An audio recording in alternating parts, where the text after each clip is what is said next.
ne sont pas encore docteurs. Impossible d'aller à l'hôpital sans les croiser ou avoir affaire à eux, les internes. Ils sont 32 000 en France, plus tout à fait étudiants, pas tout à fait médecins.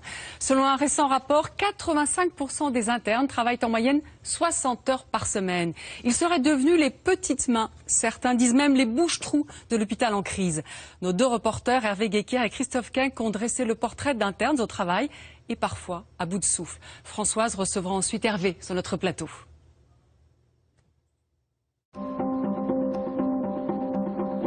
Un dimanche matin ordinaire aux urgences de l'hôpital Purpan à Toulouse. Les blessés se succèdent, pompiers, médecins et infirmières s'affairent. Tu me dis quand il est changé? Et Julie, l'interne, débute un marathon. C'est la longue garde du week-end, 24 heures. Le service tourne déjà à plein régime. Bonjour, ça vous fait mal? Vous êtes tombé? Ce jeune homme vient d'avoir un accident de moto. Premier examen de routine. Vous pouvez bouger les doigts, les écarter, comme ça. Les serrer. Ok, bougez le poignet. Bougez le poignet comme ça. Relevez le poignet vers le haut, là, comme ça. En attendant une radio du bras, Julie poursuit avec un patient qui a fait une chute et s'est cogné le crâne sur un meuble. Je désinfecte encore, je suis désolée, là il n'y a pas d'anesthésie, ça va piquer un peu. La plaie est bien ouverte, il faut suturer. Ça va? Mais dites-moi si oui, je oui. vous... Je sens le poignet. Ah oui, que vous le sentiez, c'est normal. Il faut juste que ça fasse pas mal. Julie est interne en 8e année de médecine. Plus tout à fait étudiante, pas encore diplômée. Très bien, allez-y. Dans 4 ans, elle sera chirurgien. Mais pour l'instant, elle apprend le métier. Je pense que dans chaque métier, on est forcé de faire plein de choses en même temps. Après, c'est vrai que pour nous, il faut être un peu plus concentré puisqu'on travaille sur l'humain et tout ça. Mais c'est vrai qu'aux urgences, il faut essayer d'être efficace et de prodiguer des soins assez rapidement pour tout le monde. Donc ça passe par là, quoi. Déjà 14 heures de garde pour Julie, les actes s'enchaînent. Fracture de l'humérus à gauche, je te le donne. Les patients défilent. Oh là, vous avez trop vite, madame. Ah oui, mais vous l'avez récupéré il y a combien de temps, là? Comment vous la passez, ça? Attendez. Pas un moment de répit. Aux urgences, le week-end, le personnel n'est pas nombreux. Un interne, un médecin urgentiste et quelques infirmières. Les cabinets médicaux sont fermés en ville et les patients affluent. Vous avez compté combien de patients depuis ce matin, à peu près? J'en ai aucune idée, non. Aucune. 10, 15, 20? Non, je sais pas. Vraiment, je sais pas. Je dirais oui. Enfin, non, je sais pas. Compte pas. Je compte plus. Pardon. En 24 heures, Julie soigne en moyenne 15 à 20 patients. Elle assure 2 à 3 gardes de week-end par mois. Aujourd'hui, le rythme est certes soutenu, mais parfois, il l'est plus encore. Il y a des jours où vous travaillez plus que ça? Il y a des jours, on travaille plus que ça, oui. Donc là, c'était pas le maximum? Non, c'est pas le maximum, non. Non, non, non. Mais bon, c'est pas fini. C'est pas fini. Dépêchez-moi de suite!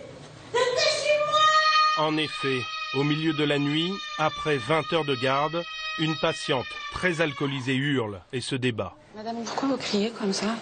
Dépêchez-moi! Et pourquoi vous criez? Si vous criez comme ça, on vous détachera pas. Hein.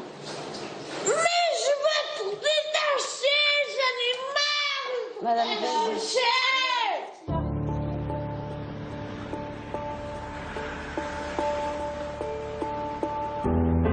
8 heures du matin, les traits sont tirés, la relève arrive, la garde est terminée. bonne journée, bon courage. Mais nous ne sommes que lundi. À la fin de la semaine, Julie aura dépassé les 80 heures de travail.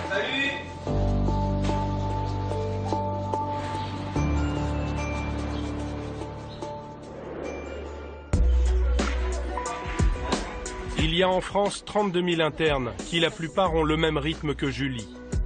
Comment travaille-t-il dans ces conditions? Nous avons passé 2 semaines à l'hôpital Purpan de Toulouse et suivi un interne au quotidien. Comment vous allez? Comment fait-il face à la multiplication des tâches? Nous avons aussi rencontré des internes en colère et des ex-internes qui ont connu l'épuisement et le burn-out. Les gens, ils sont là, ils vous racontent leurs problèmes, leurs souffrances, et vous les regardez, vous leur dites, mais en fait, ça m'intéresse plus, quoi. Au final, on fait du secrétariat, du brancardage, du travail infirmier. Enfin, un interne à l'hôpital, c'est un bon à tout faire. C'est de la médecine de guerre, en gros. On soigne ceux qu'on peut soigner, et puis les autres, on espère pour le mieux. Les internes sont-ils devenus indispensables au fonctionnement de l'hôpital? Et la santé des patients peut-elle être mise en danger?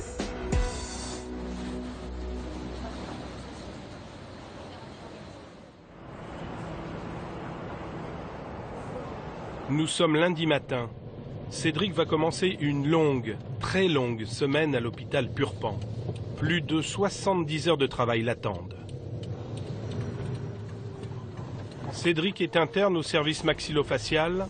Après 6 années de médecine et 5 de spécialisation, il touche au but. L'an prochain, à 30 ans, il sera chirurgien spécialisé dans la reconstruction du visage. Le CHU de Toulouse est le plus gros centre hospitalier de la région et draine une large population du sud-ouest de la France. Nous sommes dans la partie flambant neuve de l'hôpital Purpan, inauguré il y a 1 an. Oui, bonjour, je suis l'interne de chirurgie maxillofaciale. Cédric, lui aussi, commence un marathon. C'est l'astreinte de 24 heures. D'abord le jour à l'hôpital, il doit coordonner les urgences, les éventuelles opérations chirurgicales et pratiquer quelques interventions. Ok. Alors je vais juste t'examiner un petit peu, viens par là. Ce jeune garçon vient de faire une chute et apparemment, il a un problème de dents. Bon, donc t'as fait ça comment? J'ai pris un portail. T'as glissé? Ouais, avec la neige. Avec la neige, j'ai le verglas. D'accord. T'as mal là quand tu mords? Là, t'as mal? Les deux dents, je peux pas les... D'accord. Est-ce que t'as l'impression que les dents ont bougé? Ah oui, ça c'est sûr. C'est sûr qu'elles ont bougé. Vas-y, assieds-toi. Cédric examine le patient. Il tente de comprendre la situation. C'est fait mal? C'est sans compter sur le téléphone. Ça lui fait mal. Ah oui. Allô? Ouais, comment elle s'est fait ça? Quand il est d'astreinte, l'interne est une garde triage. Il doit gérer tous les cas concernant son service. Vaut mieux que je vois. Merci. Dans le même temps, Cédric doit aussi remettre en place les dents de son jeune patient. Mais bon, ce n'est pas gagné.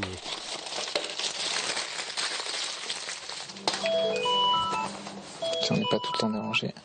Ouais, Raphaël, j'ai pas de nouvelles encore. Et je vois les urgences. Donc je vais te mettre une petite pommade qui va commencer à endormir. D'accord? De cette manière, tu sentiras un petit peu moins les piqûres. Ok? Allô? Oui, bonjour. Pendant ce temps, le patient patiente. Lefort 2, mais il faut que je vois. En tout, 4 appels téléphoniques en moins de 10 minutes. Pas facile de se concentrer dans ces conditions. Allô? Oui? Vous allez réussir à la faire cette intervention, ça va ressonner. J'ai bien peur que ça ressonne. Au fond de moi, j'espère vraiment que ne pas être dérangé et pouvoir le faire tranquillement, mais... Finalement, quelques minutes de répit suffisent et les dents sont remises en place. Voilà, si tu veux pas en mettre partout. En astreinte, ça sonne sans arrêt. Sans arrêt, c'est l'enfer. Il faut répondre à tout, il faut passer du coq à l'âne, si j'ose dire. On est la première ligne d'arrivée de tous les avis spécialisés. Donc oui, que ce soit du service, s'ils ont besoin de problèmes administratifs ou de petits problèmes de prescription, aux vraies urgences, les médecins qui nous appellent de l'extérieur, ou des avis internes, ou carrément des gros polytraumatisés au déchocage. Dans la foulée, Cédric est appelé aux urgences. 500 mètres de couloir souterrain qu'il parcourt plusieurs fois par jour.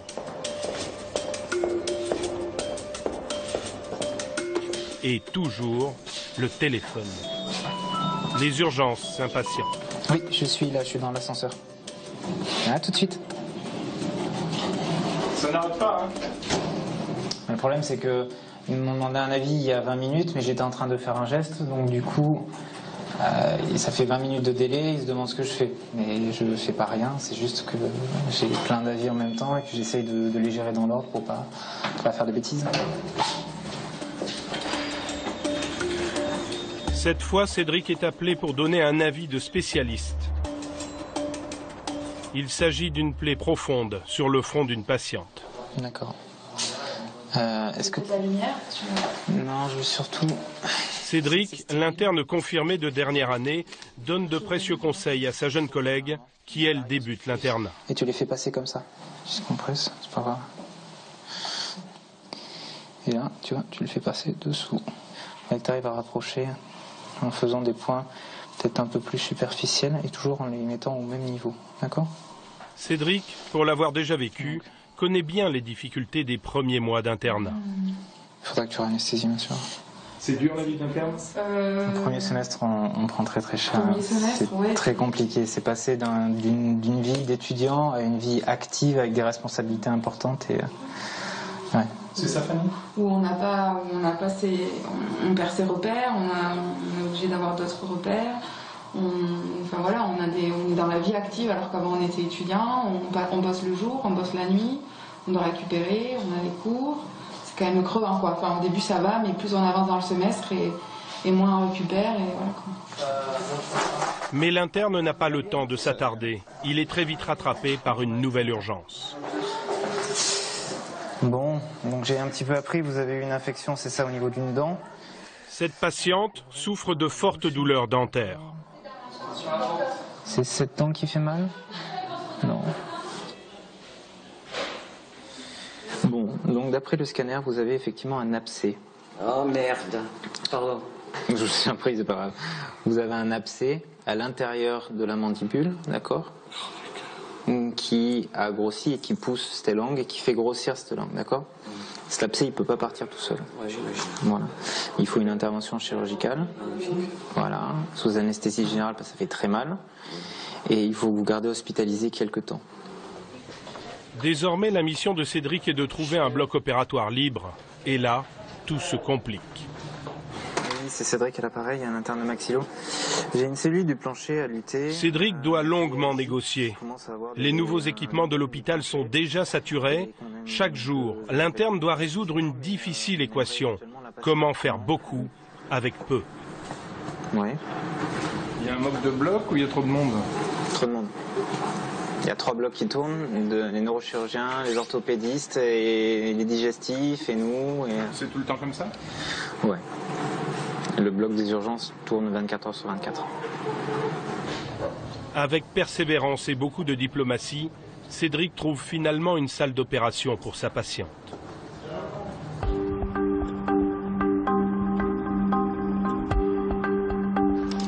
Après 12 heures passées à l'hôpital, l'interne va pouvoir rentrer chez lui. Journée finie? Non. Non. Ah non. Il y a raison? L'astreinte, c'est à partir du moment où on est d'astreinte, la journée n'est pas finie. C'est-à-dire que là, j'ai juste les 10 minutes qui me séparent de ma voiture et je branche mon portable. Et voilà, je suis d'astreinte. Jusqu'à quelle heure demain matin? 8h30 demain matin.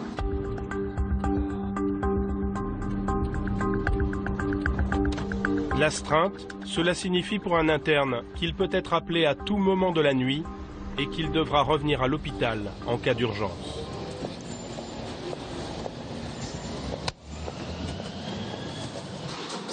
On va regarder si on n'a pas de nouveau PV. Non, c'est parfait.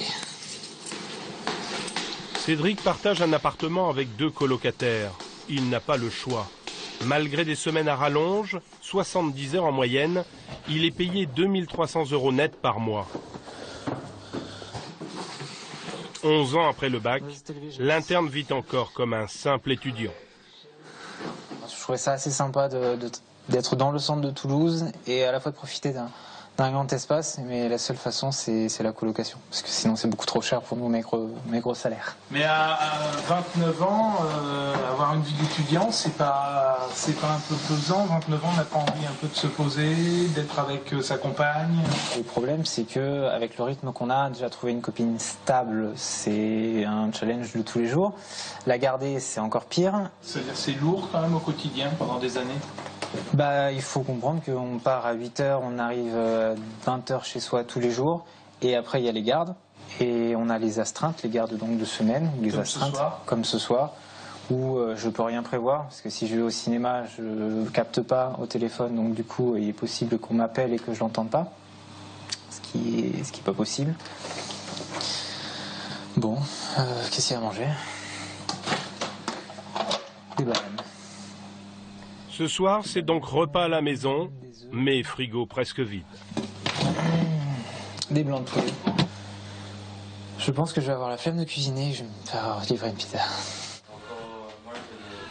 En attendant la pizza, l'interne se plonge dans ses cours. En plus des longues semaines de travail, il prépare une thèse de fin d'études.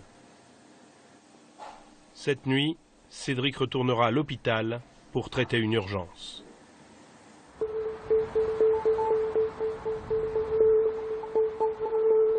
Le lendemain matin, après quelques courtes heures de sommeil, Cédric entre au bloc opératoire. L'intervention doit durer plus de 4h30. Elle va être menée par le professeur Bouteau, le chef de service. Il s'agit de réparer une malformation de la mâchoire sur un jeune patient. On est dans les fosses nasales et on va... Allez, vas-y.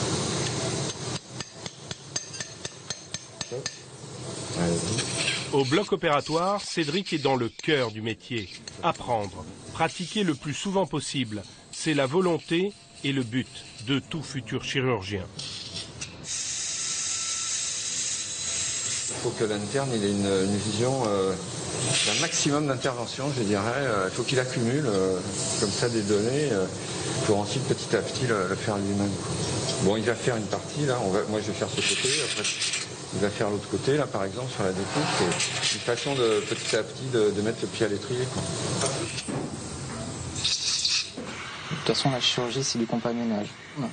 Ce qui nous manque le plus, c'est la pratique. Et la pratique, on l'acquiert généralement au contact de quelqu'un qui sait faire, de quelqu'un qui connaît les gestes. Comme tout compagnonnage, comme en ébénisterie, comme en plomberie. On apprend les gestes, on apprend les techniques, on apprend les petits secrets. C'est ça qui est important.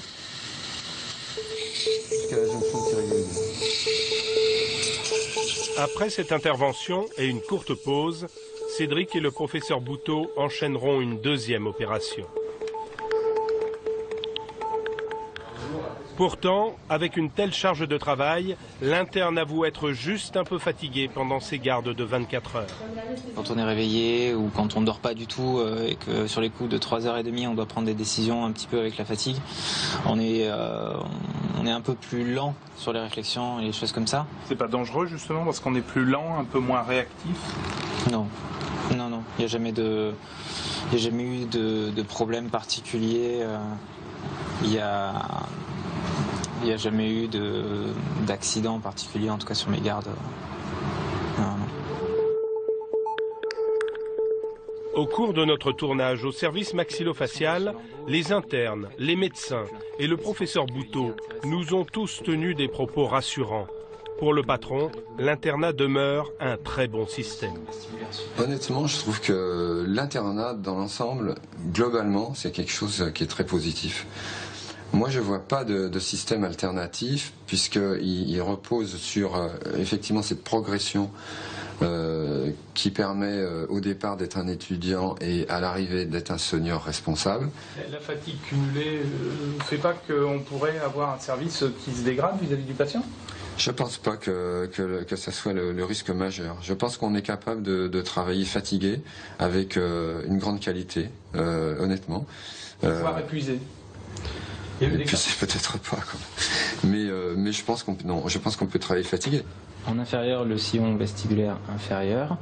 En antérieur, comme ce soir, Cédric doit participer à des cours théoriques, 2 demi-journées par semaine. Mais très souvent, par manque de temps, 60% des formations sont annulées. On ne lit uniquement les branches. Ça serait mentir de dire qu'on ne pourrait pas faire mieux. Mais si on veut faire mieux, il faut être plus nombreux. Parce que la priorité, c'est toujours le soin, ce qui est normal quand même. Et du coup, on rogne sur le reste. Mais à l'hôpital Purpan, il y a une exception notable. Le docteur Jacques Giron, radiologue réputé, est un des plus anciens médecins du CHU de Toulouse. Je tâcherai de pas trop vous embêter. Il a une réputation de forte tête et il est un des seuls à remettre en cause le fonctionnement de l'internat. L'interne sert de bouche-trou, de variable d'ajustement, en faisant des heures et des heures, au-delà de 60 heures et plus par semaine. C'est certain. Donc on l'utilise beaucoup à l'hôpital? Ah, comme une serviette que torche. Alors là, l'interne, c'est la variable d'ajustement. C'est l'interne. Voilà, quand il y a quelque chose à faire qui ne plaît pas à un senior, et j'ai dû le faire moi-même, hein, faites-le faire à l'interne. Voilà. Mais inversement, ils en demandent. Ils sont dans une situation d'esclaves consentants. Donnez-moi-en, battez-moi, fouettez-moi, comme ça j'en aurais fait, je serais plus vite diplômé et je pourrais les gagner des sous. Voilà. Dans cet hôpital, ni Cédric, ni Julie, ni aucun autre interne n'ont voulu admettre la pression, la fatigue, le stress, voire l'épuisement. Le dogme, c'est travailler, tenir le coup et surtout ne pas faire de vagues. Je pique. Nous tentons d'obtenir d'autres témoignages et nous contactons de nombreux internes. Beaucoup ont des choses à raconter, mais très peu témoignent. À l'autre bout de la France, un petit groupe d'internes accepte tout de même de parler. Bonjour. Entrez. Mais il y a une condition. Personne ne veut être reconnu par la direction de l'hôpital. Tous s'exprimeront de manière anonyme. C'est pas toujours facile pour vous de parler. Pourquoi vous le faites sous anonymat? Parce que si on témoigne de façon non anonyme, la direction qui a la possibilité de nous empêcher de poser nos dossiers de thèse, etc., le fera. On ne peut pas parler de notre chute, de notre direction, parce qu'on aura des représailles en nous empêchant de passer nos examens de fin de cursus. Ces internes sont dans un service d'anesthésie-réanimation, en sous-effectif chronique depuis des années. Ils dénoncent des conditions de travail de plus en plus difficiles. On est en colère parce que c'est pas normal, à 30 ans, de travailler 50 à 70 heures par semaine pour 2 000 € par mois, d'être moins bien payé que tout le monde dans l'hôpital, en fait. On est là pour apprendre la médecine et pour se former. Vous êtes des bouches-trous? On est des bouches-trous, mais de tout. Le matin, on arrive, on brancarde des patients au bloc, on fait les infirmières. Quand il manque quelque chose, on peut l'amener. Quand il faut aller chercher un dossier, on peut aller le chercher. Enfin, il faut monter 8 étages, mais on monte 8 étages, on va chercher le dossier, c'est pas grave. Il faut le dossier, c'est toi qui vas le chercher. Quand un infirmière part manger, il faut la remplacer. Parce qu'il faut qu'elle prenne sa pause d'1 heure, alors que nous, voilà, on mange pas, c'est pas grave. Un interne à l'hôpital, c'est un bon à tout faire. Le problème, c'est que quand on en parle à nos chefs ou à nos seniors, la seule chose qu'ils nous disent, c'est c'était pire avant.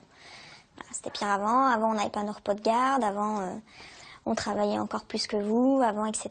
Et on leur explique bien que la solution, c'est pas que ça soit encore pire que leur génération, quoi. Nous, on veut faire avancer les choses. La société, elle a évolué. Et est-ce que vos chefs veulent faire avancer les choses? Ah non. Mais certains, à force de trop travailler, tombent dans un grand trou noir. Une étude réalisée en 2011 dans toute la France révèle que 16% des internes en médecine générale ont fait un burn-out et près de la moitié se sentaient menacés d'épuisement. Marine est aujourd'hui jeune médecin généraliste. Il y a 5 ans, elle a craqué. À l'époque, elle a témoigné dans un livre collectif.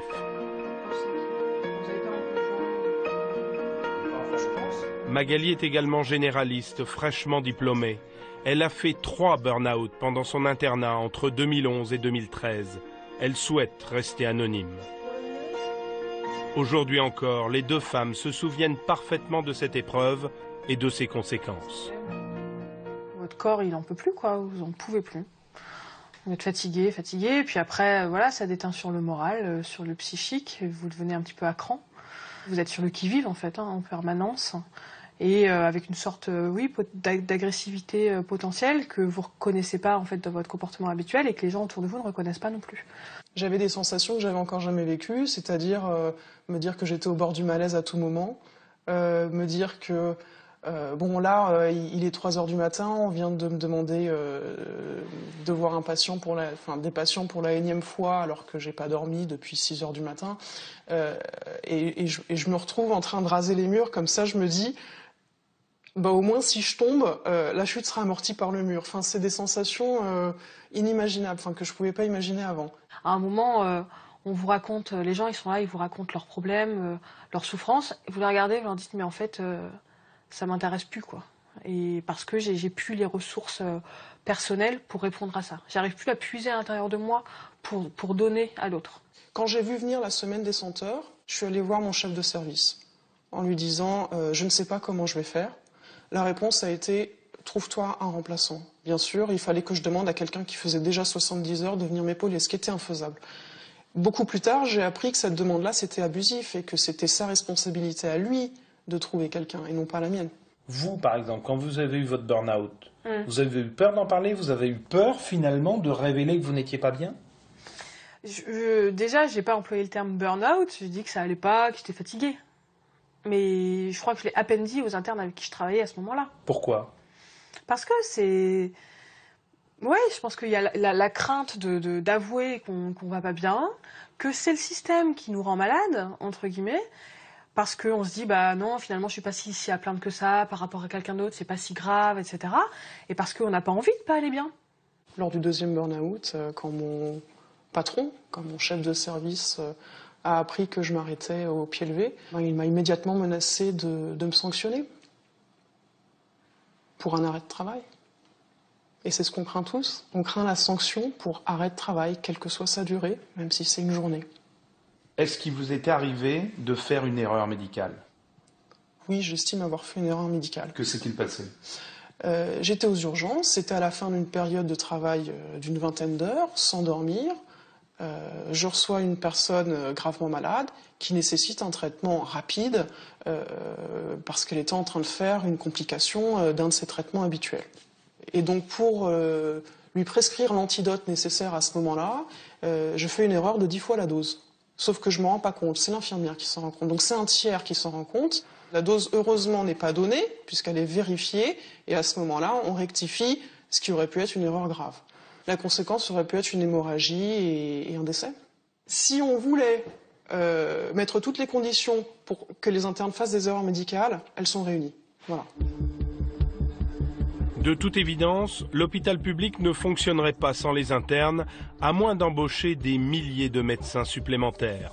Et pour l'instant, ce n'est pas d'actualité. Cédric continuera de soigner du matin au soir, parfois jusqu'au bout de la nuit qu'il terminera dans sa petite chambre de garde. On a de la chance, on a un lit qui est relativement confortable. Ça permet de passer quand même les quelques heures de sommeil qui nous restent dans de bonnes conditions. Tant mieux, parce que demain, ça recommence.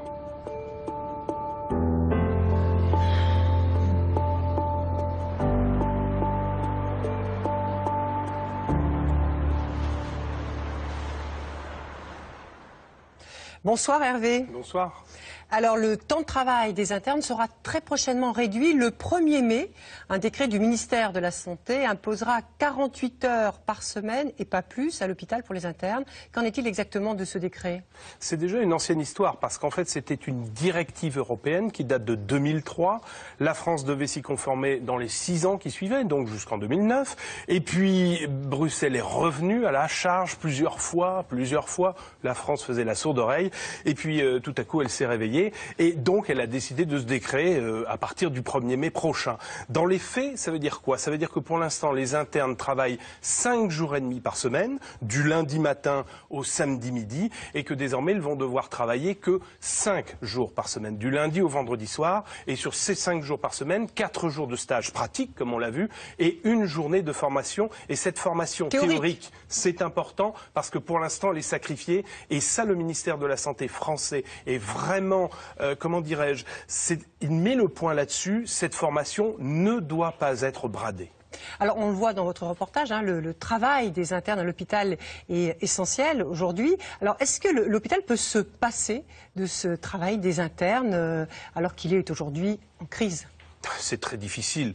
Beaucoup disent que si les internes ne travaillaient plus, l'hôpital ne fonctionnerait pas pendant plus de 4-5 jours.